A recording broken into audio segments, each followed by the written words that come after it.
Welcome to We're the Harrises. We got the Cleveland Browns' very own Shelby Harris, Super Bowl champion Chris Harris Jr., and myself, Ryan Harris, Super Bowl champion alongside Chris. And fellas, we had a big football week. On first down, we've got the undefeated Chiefs. We've got the Ravens. We've got Davante Adams not helping the Jets. Where do you want to start?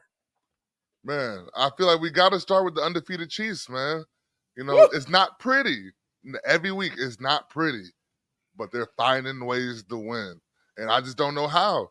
When you got a quarterback like Patrick Mahomes, you kind of know how, but he's not even putting up Mahomes stats. It's everyone else kind of doing their job and just doing enough to win. And he doesn't have to do that, right? With their defense, the way they're playing right now, shutting down the run, pass defense, they still got some areas to improve, but they're getting turnovers. Yeah. And when you can outplay the other opposing team's quarterback, which Mahomes is doing still every week, his numbers still might not be the best in the league, but every week he's outplaying that quarterback in that day. And that's all it takes, man. And that's why they're 5-0. They just know how to win. I think they have a fear. We used to have, when we played Tom Brady, it used to be like a fear factor versus Brady. Like, I got to do everything perfect. And that's the same way it is with Mahomes right now, and the way the Chiefs, Andy Reid has everybody scared. Well, let's just say this: Patrick Mahomes ran over Mustafa in the end zone. That's all you got. The man ran over Mustafa, dog. Put that on the stat sheet. He didn't even flex on him, man. And then and you guys saw it too. You saw it with me. He gave him the little leg afterwards too. Like, yes, that was me. I mean, what do the Chiefs have to do to get people off their backs? Man, there are no ugly W's, no ugly wives, no ugly waffles, no ugly wins, man. These are laws here, bro.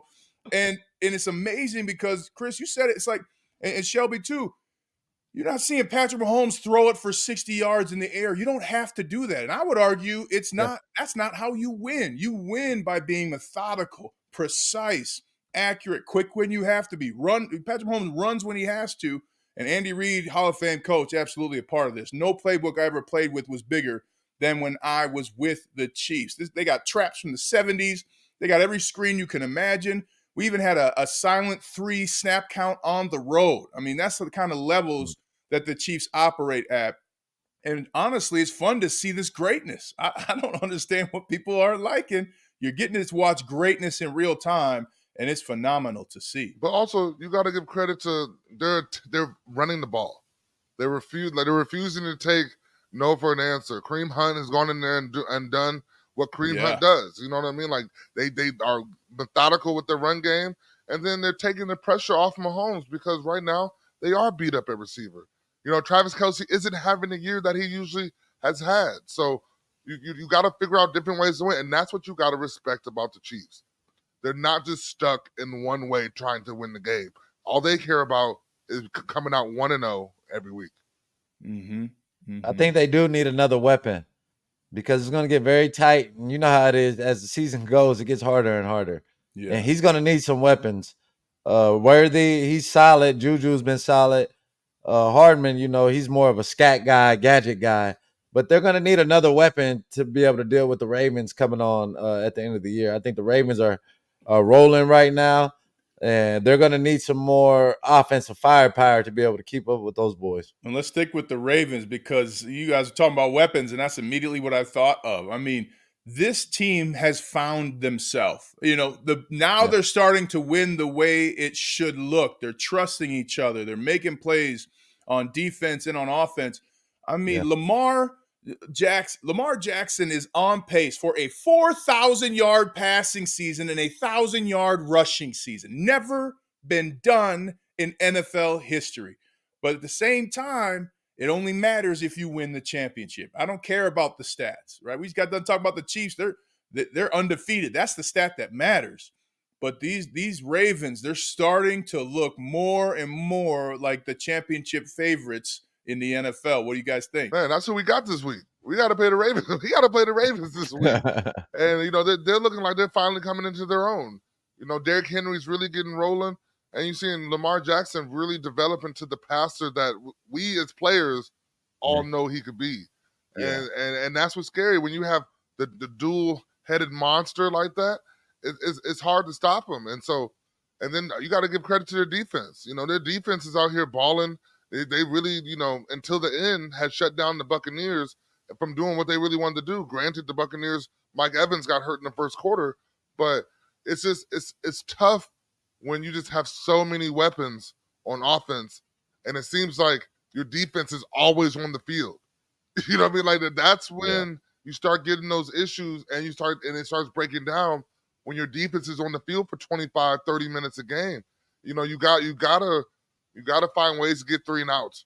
And it's hard to do when you have a spark plug like Lamar Jackson, where you might think you have him, and then he somehow wiggles out and gets you 20 yards first down, and you're still on the field. So, you really got to focus on trying to just get off the field with the Ravens and really just slowly just taking away, that crazy offense that they have.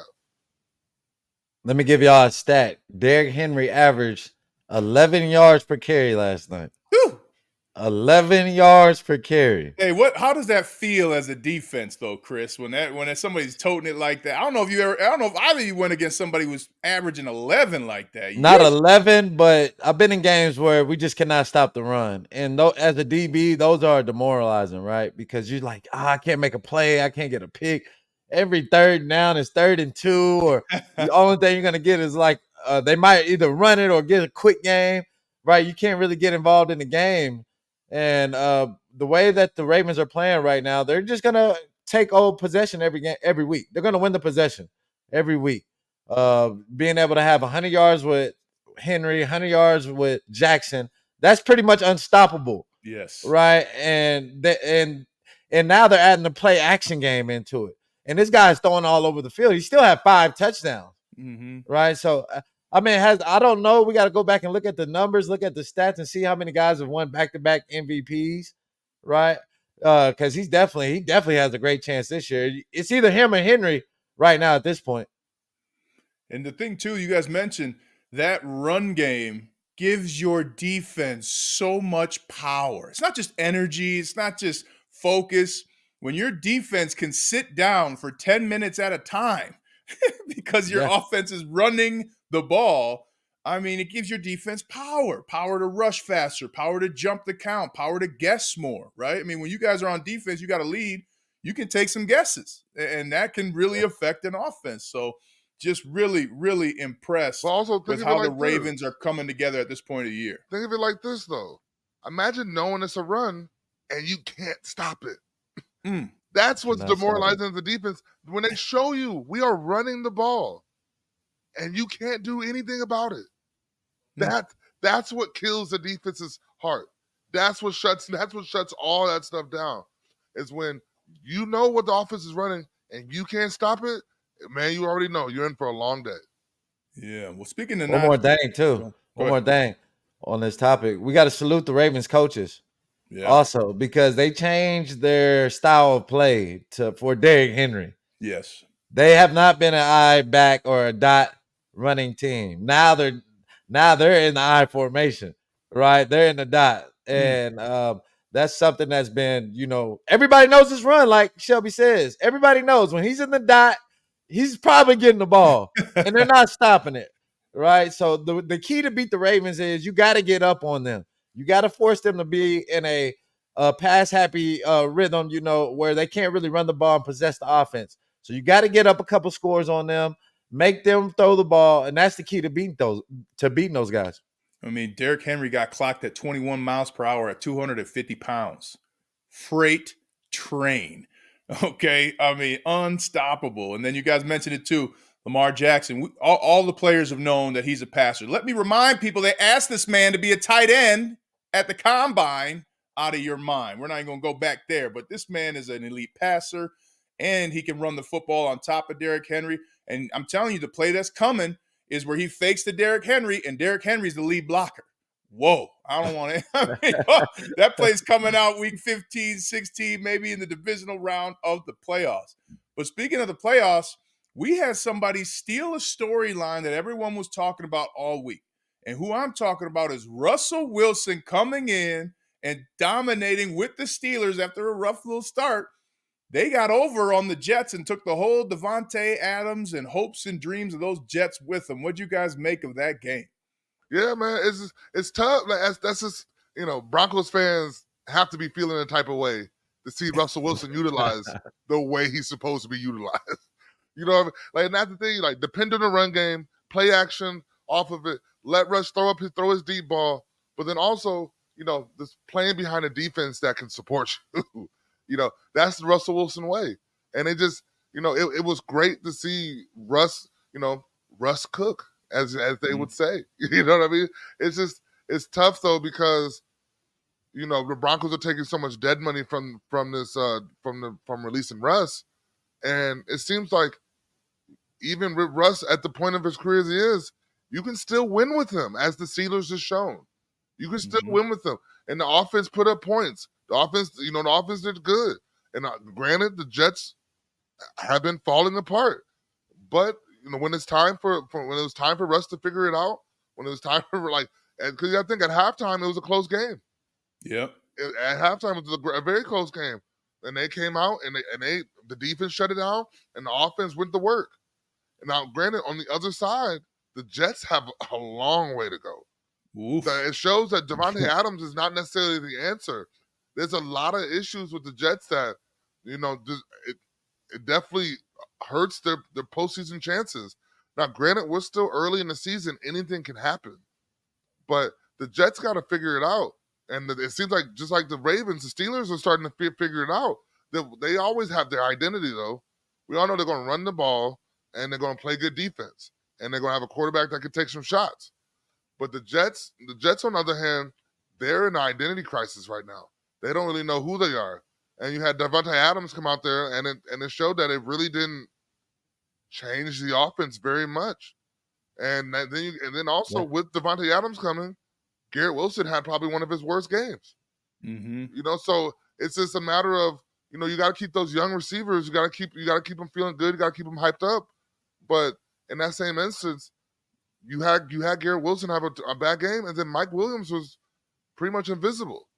So in that case, what are the Jets going to do to move forward to make themselves a better team? And I think that's really the question mark going forward. Yeah, I thought Russ came out, he was a little shaky in the beginning, but he had to get that. He hadn't played. Yeah. It's kind of like that preseason game, for him. When you miss 6 weeks and you miss preseason, that can get you out of rhythm, especially as a quarterback. So to see him fight through that, come back and start to make some deep throws, play action, I think the Steelers did look better. Right, they already had a great defense, but they did play the Jets. Like Shelby said, they got a whole bunch of issues. No head coach, new trying to implement Davante Adams. So that was but they are a tough defense. So you got to give them credit for going against that defense and playing well. So it's going to be interesting to see what they're going to do with Mike Tomlin's plan. I think what he was saying was he wanted to see a couple games of Russ and then have the same amount to be able to, judge between Fields and Rush and who they're going to go with. And I think that's fair. That's probably – I've never seen an in-season competition like this before.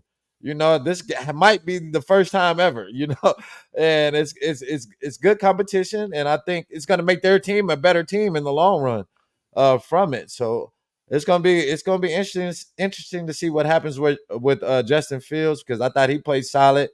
And he still deserves to be a starting quarterback. You got to respect. Let's talk about the Jets. You got to respect Justin Fields. Oh yeah, because he came out and he was like, "If I would have played better, there would be no QB controversy." Right. He putting that on himself. Accountable. Yeah. There is no pointing fingers. There is no, I'm getting screwed over. It's no, I had an opportunity, and obviously I didn't do enough to cement myself as the starter. And so that's all the respect to Justin Fields, because you go out there, you go 4-2. And you get benched. Most people are going to be like, man, I won games. Like, why am I getting benched? But he took the responsibility on himself. He took all that accountability on himself and truly was just like, I should have played better. Otherwise, I wouldn't even be in this situation. Well, and that's where I know from playing for the Steelers, Mike Tomlin believes and preaches every day in what he calls brutal honesty. And I hope that so many people can take this lesson that we're all seeing come to fruition. when you are brutally honest with people, I mean, one of the things Mike Tomlin says is if you want to find out why you're not playing, come see me. And you guys know that changes the locker room a lot, right? Because if somebody's complaining, hey, did you talk to coach, right? And so what I know from playing with the Steelers is that Mike Tomlin had a conversation, a brutally honest conversation with Justin Fields, probably did so as well with Russell Wilson. And that's what you need. I mean, one of the things that Chris and I know of our Super Bowl 50 team, we were an honest bunch. We had fun. We were dedicated to the work, but we were honest. And part of that honesty is as a player, like you mentioned, Shelby, saying, hey, I have to improve at this. I'm not doing my best at this. And taking that challenge. I mean, the Super Bowl championship team this season is not where they're going to be when they win that trophy. They're going to grow from here to there tremendously.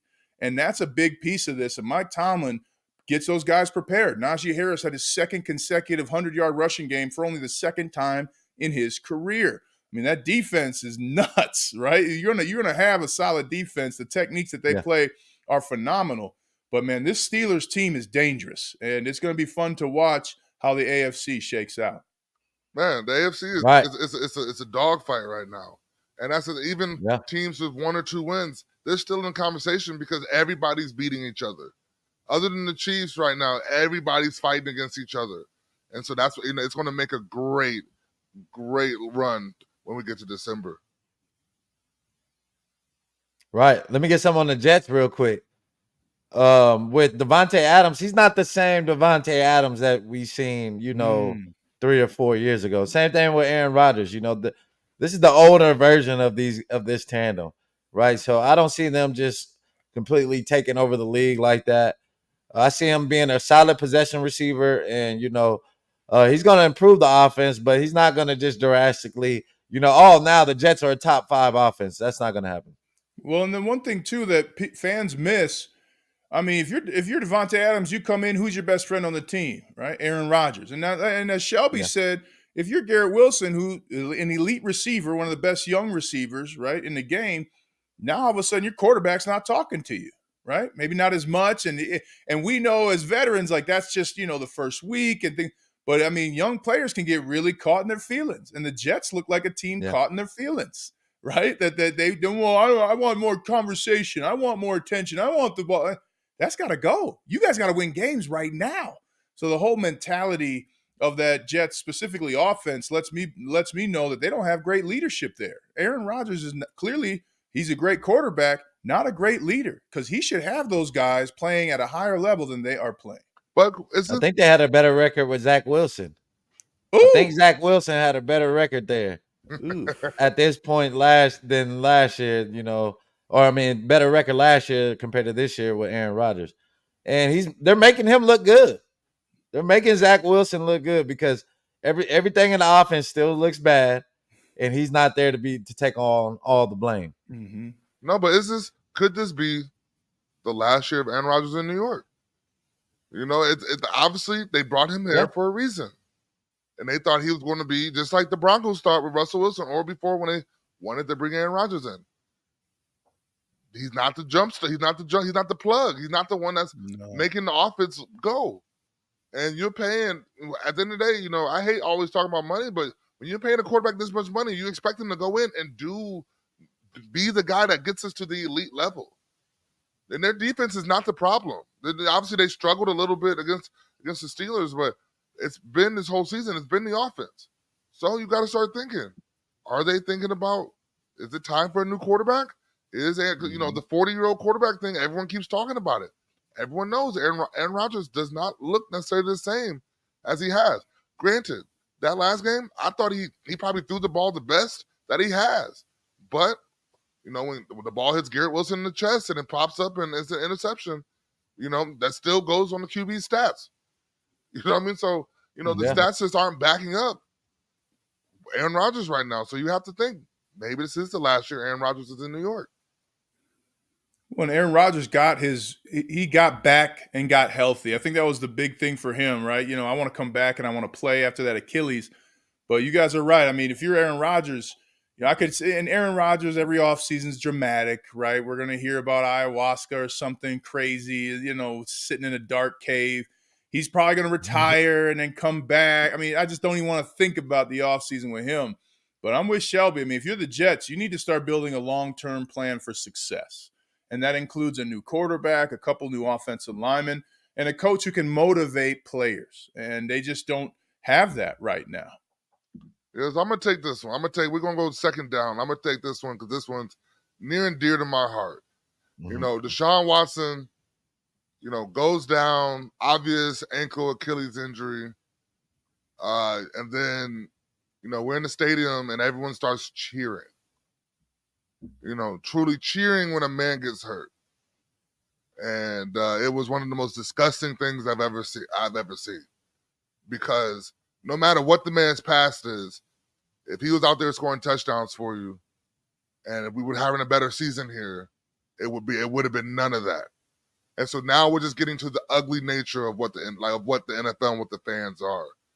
And it doesn't matter really what you think, because if your views of him could be skewed based off if we're winning or losing, and you go out there and so if we were winning, it wouldn't have been the same reaction of if we were losing.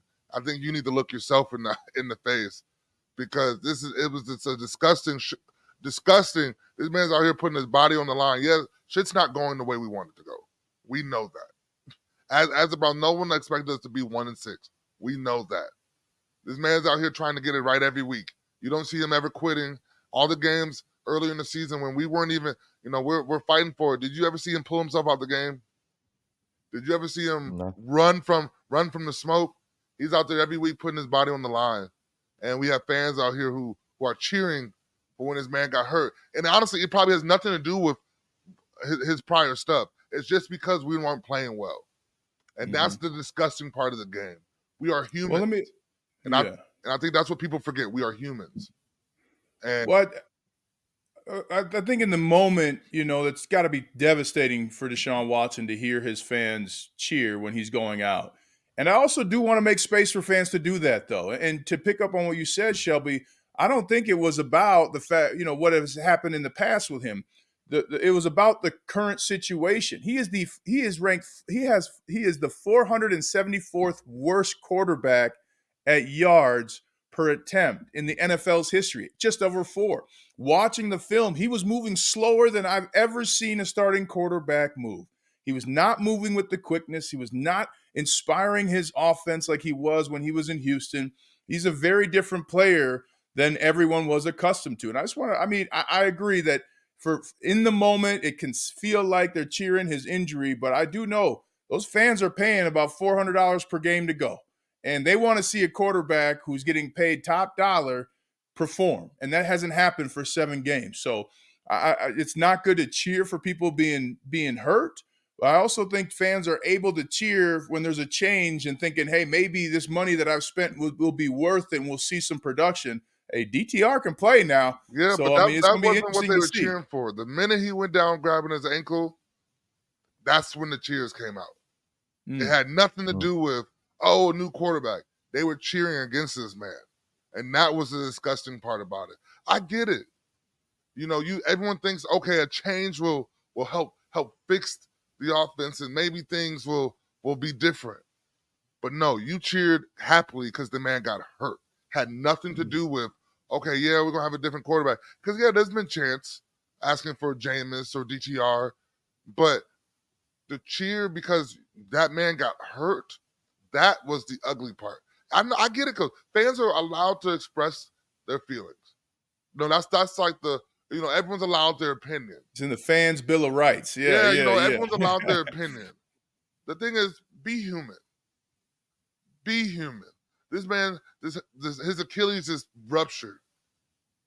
And you think he wants to hear, you think that's how is that going to help him? But also, think about how it makes the other players on the team feel when someone else, one of their brothers is out there giving it their all, and he gets hurt doing it while giving it his all, and you hearing cheering from the fans. Imagine how the team feels about the fans when you start hearing cheering for when their brother's down in pain, rolling around. It's bigger than football sometimes. It's bigger than football. And I think the fans got to realize you lost a lot of the players that day. Because we stand for our brothers, obviously. We stand for them. And as fans, we expect y'all. We get it. Like I said, the year's not going the way we expected it to go. But there has to be a human aspect to it, and I feel like that's what was lost on Sunday.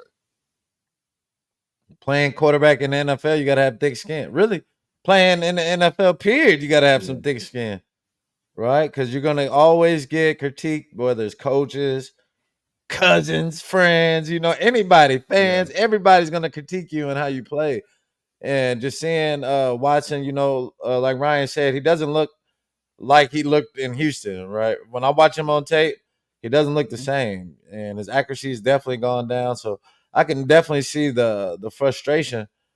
But when you see a guy go down, even players, I've never seen a player cheer for a teammate getting hurt. An opponent, and that guy right there, that's going to be next man up, is getting an opportunity to play. Right? I've never seen that happen before. So seeing the fans go that low in Cleveland, you will lose the players and their mindset of how they feel about y'all and the media and things like that. So I think that will change. It was good to see Myles Garrett and Jameis. Jameis it's hard to take him serious sometimes because he's so funny, man. Give me the preacher, man. Genuine Jameis, though. Let me speaking that truth, though, man. That's how Jameis generally is, and that's why you respect it, though. And that's why, like, once you know, like, I guess if you see him from the outside, you'd be like, oh, man, this dude. But, like, when you actually meet him and realize this is him, you respect it so much.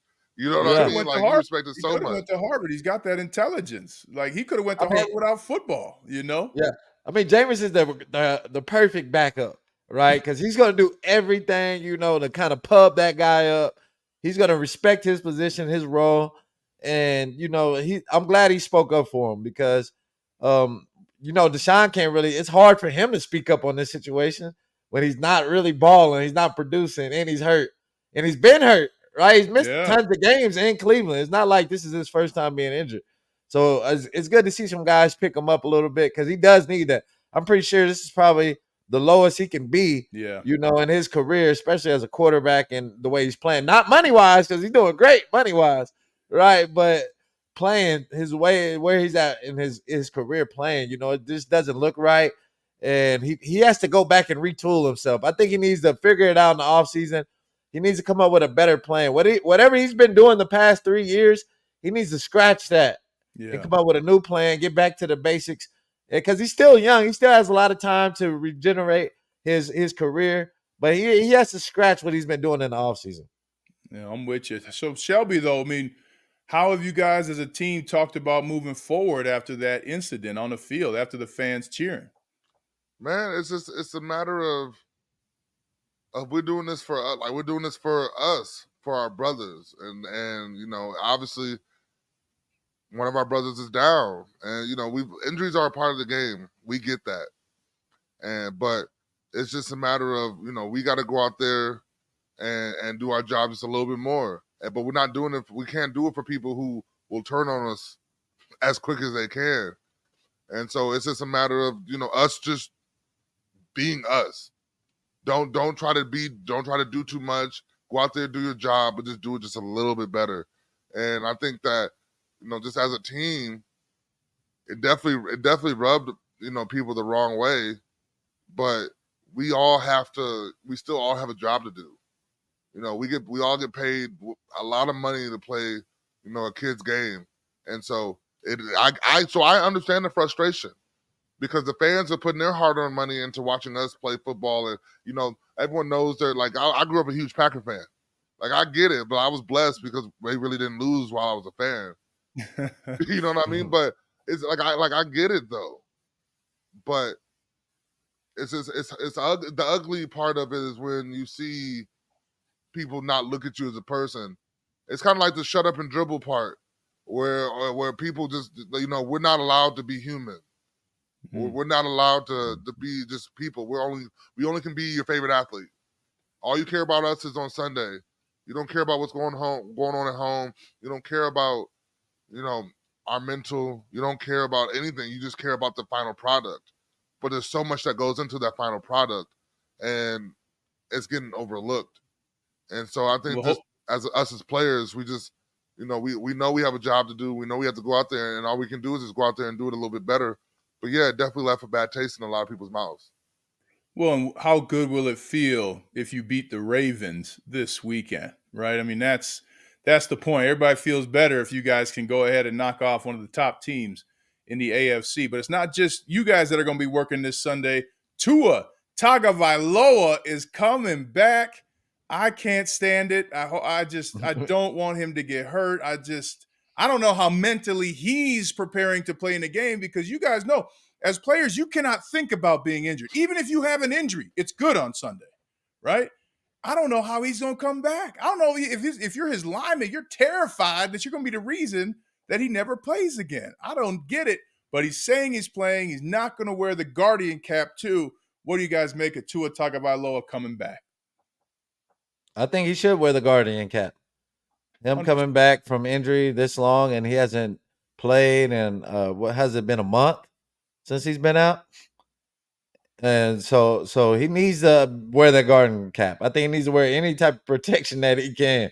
Because as a quarterback, you're in a position to where you can't really decide how you're going to land, right, or who's going to fall on you, or how to get that how to lift your legs so the tackle's easier on you. Yeah, right. All that karate stuff and all that stuff doesn't matter when you got a 300-pound guy coming to slam you, right? That doesn't matter. And that's what we see what's happening to him, man. He's a smaller quarterback, one, right? That's why he had to buff up and get bigger. And then he started doing more karate stuff to help with his landings, right? Because he's small. So what are guys going to do? They're going to try to still come after this guy, still try to hurt him, still try to headhunt him. It's the NFL. That's what D linemen do. So like you said, I feel sorry for their O-line. They're going to have to be on their pins and needles, going to have to be ready to protect him. And hopefully he's very comfortable coming back and play, because, his life is on the line, having numerous concussions. He's had bad concussions too. Yeah. Bad. And the last one was pretty, I don't think the hit was that bad for him to even have a concussion, but he had one. So you never know what type of hit it was going to knock him out for the rest of his career. So hopefully this guy can stay safe. But if I'm him, I'm wearing all the protection that I can. Man, I got the double stuffed chin guard. You know what I mean? Yeah. What you think, Shell? You ever seen a quarterback with a neck roll? You know what I mean? Hey, thank you. Thank you. Get it on. It's tough, because you hate to see somebody keep putting their body on the line like this and they keep getting the same result. Eventually, I can't make a decision for the man, but he has to figure out when is enough. When are you going to you're setting yourself up for, a terrible future. And you got kids, you got a wife and kids, you got to really, don't you want to be around for them and remember the good moments? Yeah. But once again, you got to talk to any doctor, you got to trust your instincts and go. But then it's scary. That's a scary situation. I don't know. Like, I just say, I could only think about it. If I was in that situation, I would be done. You got to protect yourself, and at a position where you're so vulnerable, and your protection is based off of other people blocking for you. And the Dolphins haven't invested in their O-line. All they have is Terran Armstead, and that's it. Like, they haven't really invested in their O-line, so that's the weak spot of their team is the O-line. So, that's a very tough situation for him, and to be coming back so quick. I know it's been a month, but man, you keep getting these concussions and going through the fencing. You keep fencing and doing all that stuff. So it's just, I don't know personally. There's no way I could just be like, all right, let me go back out there for the love of the game, because this game could truly affect your health later in life, and in that case, I don't think it's worth it. Is this like somebody that has a neck problem? We all know about the safeties and like Nick Collins and stuff. Players who who truly had neck issues, and it was like a life decision of, if I go out there and get hurt again, I could be paralyzed. You got to think about, and so you got to think of it like that for concussions. Like anything, you don't mess with the brains. They always talk about, for players, you don't mess with your back, you don't mess with your neck, you don't mess with your brain. Like anything, anything with those three are like the ones you're like, yeah, like, I'd rather be cautious than go jump in it too early. And it seems like he's jumping in a little too early. You know, maybe if I was in that situation, I'd be like, I'll take I'm off the rest of the season. Maybe next year. But once again, you gotta be a man and make your own decisions. And so I hope we don't see this, backfire on Tua, because as our NFL brother, as people, as you all know, being in this fraternity, we don't want to see anyone get hurt. We don't want to see any of these injuries linger into late after football life. So I hope the best for him, and I hope this doesn't affect him later in life. Well, and either way, if you're the Miami Dolphins, you have to draft a quarterback next year. You are in the quarterback world now if you're the Miami Dolphins, because Tua Tagovailoa's health is a consistent issue. Be accountable, stare it in the face, start drafting some guys. How? How? You just paid him. So now you have that money on the books. You better get that second round pick, get you a first round pick like quarterback, like the Falcons did, and you also, you can look at the like, where's Sam Darnold going to be next year? I don't know. The man's playing for, I think it's like $10 million for the Vikings this year. You know what I'm saying? I mean, where's he going to be? You can't pay two quarterbacks. Yeah. He's like that. Like the Dolphins are in a weird situation right now. You just paid Tua. He's at a part of his career where it's like, I don't know how much longer he's going to be able to play, but you're stuck on the books for paying Tua. So that's why you got to get a rookie. rookie. Hope is to money. Somebody. Yeah, it's the money. Tua's like, man, I'm not about to retire and quit before my big deal cashes in. He probably haven't even got a check. Yeah, off his new contract. Yeah, it's coming March 11th or something. Yeah. So he's like, man, no, I'm not retiring before I receive this big check, man. I got 60 M's coming on the bank. So, I understand that. At least get 1 year. He's like, man, if I can make it one more year, at least I can get 60 one more year. So it's got to be about money, right? Because when you add up the health risk and everything that way to it, you can't avoid getting hit in the NFL, especially at quarterback. I try to picture myself. Imagine myself going back there and trying to dodge Von Miller and Shelby and all these guys. They're gonna catch me eventually in the game, right? You're gonna catch me that one time, and it's gonna happen with Tua. He just got to have his mind ready to take some big hits, because you're gonna still get hit. Mm-hmm. Yeah, no one's going soft on you. And to your point, Chris, if Tua retired, he'd have forfeited $160 million. I think the Dolphins should have said, hey, we're going to medically retire you. You get your money. It's off our books. We're going to move on to quarterback. But speaking of quarterbacks, let's hit third down. The Broncos got a victory as two rookie quarterbacks battled it out. Hey, Spencer Rattler can throw that thing. But the Broncos dominated the Saints, possibly ending their season. What'd you guys like from the Broncos on Thursday night? The defense. That's it. the defense. I was just going to say right there.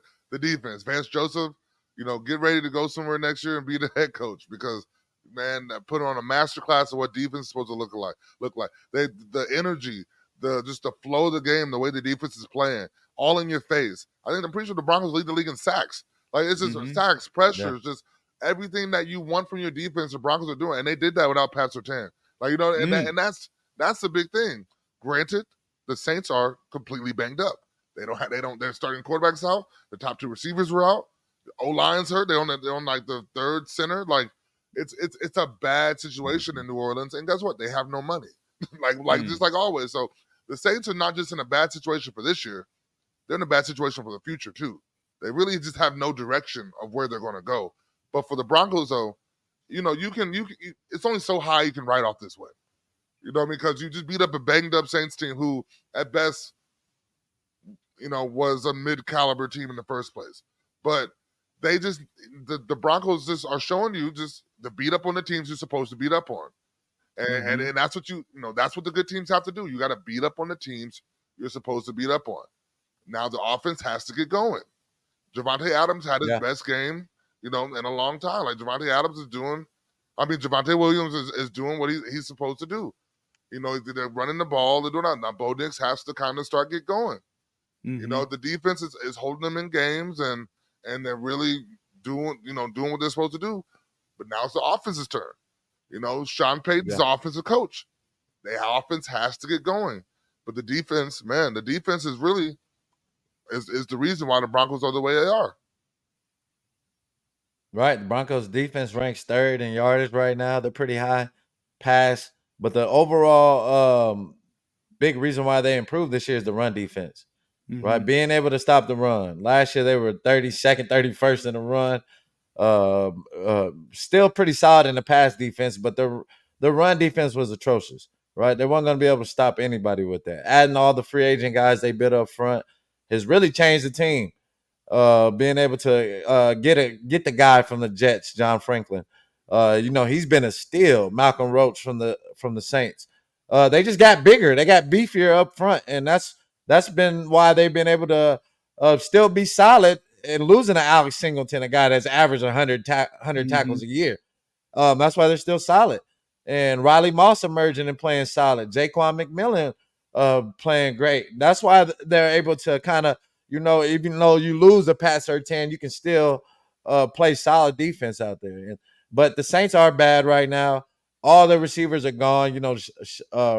Rashid is hurt. Olave is hurt. They have no weapons right now. You lose those two, that's pretty much their offense. I think Hill was out. Taysom Hill was out. Yep. So they don't have anybody out there.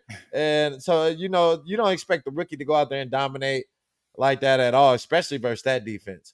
And I'm very disgusted with the Saints defense, right? Those guys just, that's Dennis Allen's forte. And Joe Woods, seeing those guys, they're not tackling. They're not covering. They're making bad choices is what they're doing. Yeah, they're zero effort. Guys running all through their deep. When I was there, I never heard them that would never go down. When I was there. So just seeing that happen now, I'm very surprised of how bad they got. After they beat the Cowboys, I'm thinking hey, they're gonna have to watch out for them Saints over there. But now they just crumbling, and the team is just. I think Kamara wants to be traded. Hopefully he does go to Denver. Yeah. Hey, we would take him. Yeah. Denver would take him, even though that $18 million.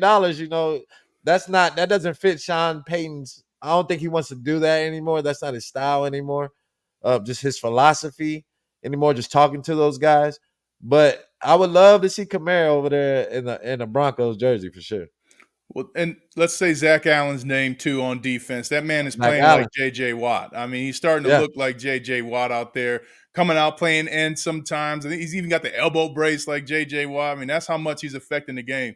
But the key for the Broncos' win over the Saints was third down. They got to that 50%, that near 50% number on third down. I've been telling people, they start, convert more than 3 third downs in a game, you're going to add 14 points to the scoreboard. Sure enough, that's what happened. And Bo Nix is learning the little things of quarterback. And you guys know this, right? When a quarterback rolls out, they got to set up inside the numbers, right? Early in the first quarter, Bo Nix rolls out. He's beyond the numbers. There's no throw. Next, he does that same play, sets up in the numbers, first down. So he's learning that those things that coaches are telling him in meetings are for a reason, and they're converting on third downs. They committed to the run. Javonte Williams had a great game. Again, these Broncos are trending in the right direction to play meaningful football in December, and it's going to be exciting. Well, boys, any other last throws before we head out for this episode? Anything else you want to mention real quick? NBA starts, baby. NBA, you already know. Fear the deer. You already know, but we got the NBA starting, and I just want to hear what's everybody's predictions this year. I need to hear who's going to win the finals, and then also who's going to play in the finals, and then MVP predictions. Man, I love the Lakers making a play just for LeBron. I just want him to get one more. Of course, I think the Nuggets are going to be there, though. But you got to look out for Dallas. I think you got the Dallas Mavericks versus the Boston Celtics in the finals with Luka Doncic as the MVP of the finals. That's you going with Dallas this year? Yeah, I'm going to go with the Celtics repeating. Yeah. I'm going to go with the Celtics repeating. I think just their whole core, as long as those guys stay healthy, is really on Porzingis. If they can keep Porzingis healthy throughout the year, that team is tough. Throughout the West, I'm going to have to go with the Nuggets. I think they're mad. I think they have a little chip on their shoulder. I like to pick up with Westbrook. Yeah. They didn't really have anybody that had energy off the bench. Reggie Jackson, he was all right, solid off the bench. But when you got a guy like Russ coming, who's going to bring you that energy, he's going to match, he's going to raise everybody's intensity. And you're hearing Aaron Gordon want to win a championship for Westbrook. I like the Nuggets this year. I think they can bounce back and win it this year. You know, I'm going to have to go. Well, this listener is going to be surprise. This is not biased at all. This is not biased at all. I'm going to say it's going to be the OKC Thunder. Ooh, I like that pick. Versus the Milwaukee Bucks. That's not biased. Not biased at all. But not Giannis winning the MVP. I say Dame will win the Finals MVP. Ooh, because that's what it's going to take for the Bucks to make it there. I love it. I love it. Well, we're the Harrises. Thanks for joining us this week. We'll catch you next week. Make sure to like, share, and subscribe on social medias, and we'll talk to you soon.